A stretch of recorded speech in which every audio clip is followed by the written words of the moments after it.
G'day people, I'm Sharyn, welcome to my channel. Today I'm going to show you how to do a one-step buttonhole on Janome's electronic or computerized sewing machines. The sort that use these or these as feet for doing buttonholes. In both cases they're an R foot. This one is much newer, and if I try to open it, it's actually got some effort needed in order to open that. So hold it by the part at the front where the bar is that it attaches to the machine and pull on the sides. You will find with new ones they're hard to open. Let's have a look at the foot from up close. Hopefully you can see that there's a letter R there, and when you're looking at any of the Janome feet, if you can read the letter, you lay them down flat. So it's going to go that way into the machine. This is a much older buttonhole foot. It is for a slightly different sized machine, so it's a bit narrower in here. You do need to make sure you've got the right buttonhole foot for your machine. It's still an R foot, but on this one, this is 20 years old. If I hold the front, it's very easy for me to open and shut. When I've got it open, I put a button in there and close it. That bit there is how the machine determines how big a buttonhole to make for that button. So get the button in there and tighten it up. The next thing is to take the foot off the machine that's on there at the moment. I pull the button at the back towards me and the foot will drop off. This one, you may know that your machine has got a down position, which is where you're normally sewing, an up position where you would normally put your fabric in, but if you push hard, you can actually make it go up higher. And for putting these feet in, that's quite useful. I need to get the foot underneath, the little bar underneath the ankle, and just drop it on there. I need to always remember with buttonholes that the machine is going to go backwards first. There is a spring in there. It's trying to make sure that you start at the front of the foot, and I'm just going to drop the foot there. Where the needle comes down will be where it starts, and then it will sew backwards from there. Now the one other thing I need to do is to pull down the buttonhole lever, and it's under here. This is my needle threader on this machine. It's behind that, and on this particular machine it's black. So here's the buttonhole foot from the side. The lever I'm looking for is up there. I pull it down and it goes between those lugs on the foot. In all the years that I was working in sewing machine stores, selling sewing machines, teaching sewing, the thing people most often did wrong with buttonholes was to not bring that lever down.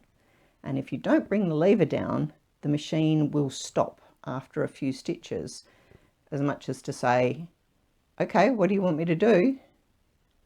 It needs to be down for it to work, but make sure you put it back up again afterwards. So now that I've got the buttonhole lever down, the buttonhole foot is on, and I've got the thread underneath the foot, I need to choose a buttonhole, which in my case is a sensor buttonhole. They're the ones that I would recommend. They're the most functional. I'm going to detach the foot control and use my start-stop button. If you don't have a start-stop button on your machine, you have to run it with the foot control. It's doing the front bar tack, working its way backwards up the left side. When it hits in here, it knows it's gone far enough. It comes back down to the front. It does the second side in the same direction.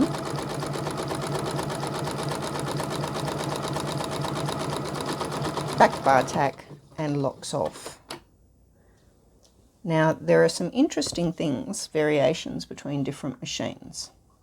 As you can see, that's quite a nice buttonhole. And having lifted that and put it down, it's ready for me to press start again and do the next one. This particular one does it in one order. Other machines will do things in other orders.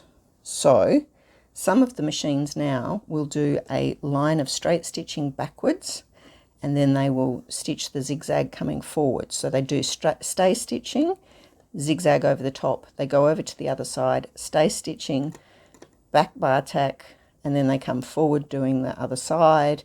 So there are different things they do.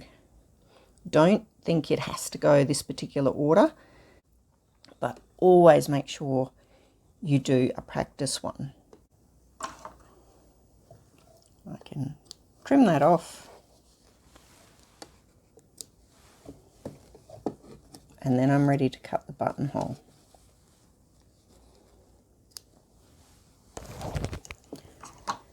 When you go to cut a buttonhole, if you're going to do it with a seam ripper, put a pin here.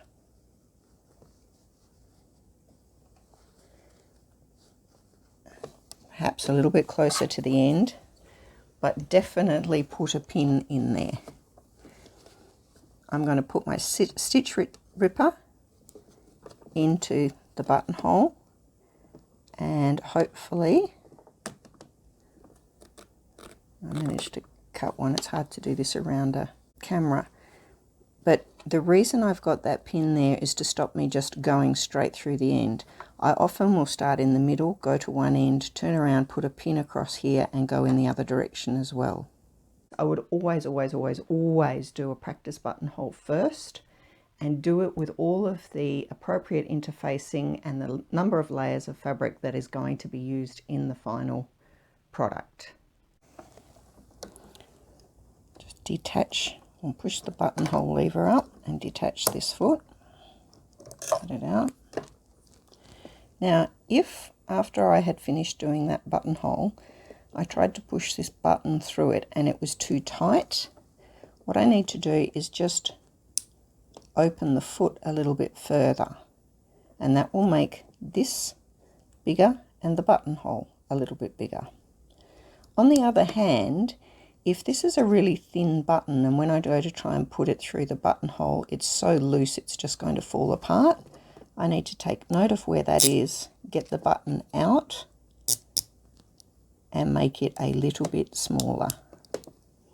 And that way I can actually adjust the length of the buttonhole purely by moving this around. So that's one-step buttonholes. Things to remember: your machine may do it in a slightly different order. I highly recommend that before you do something on an actual garment, do the practice one first. Make sure that it's producing the right length of buttonhole for the kind of button you've got. That's one thing. The Juno works differently, so what I have said here does not relate to the Juno. See you next time.